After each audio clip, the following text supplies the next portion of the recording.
आज छत्रपती संभाजीनगर मध्यवर्ती बसस्थानक इथे आज आमचं सर्वेक्षण आहे, चौथं शेवटचं आज पाहणी करण्यात आलेली आहे. आता याच्यानंतर आम्ही नंतरचं आहे कुठलं आहे आपलं ते सिडको बसस्थानक आणि 2 बसस्थानकाचं आज आम्ही पाहणी करायला आलो आहे.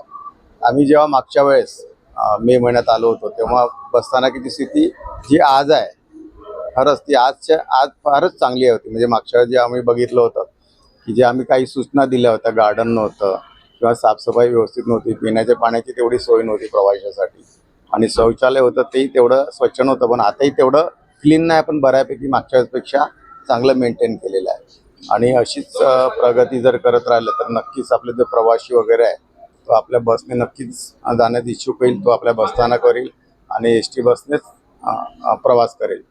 आणि म्हणून आम्ही मॅडम आणि इथले जे सर्व जे पर्यवेक्षक आहेत किंवा त्यांना सगळ्यांना सांगितले की बस मेन प्रायोरिटी आपण ही प्रवाशांना दिली पाहिजे. त्यांच्यासाठी हिरकणी कक्ष महिलांसाठी सुद्धा चांगलं केलेलं आहे.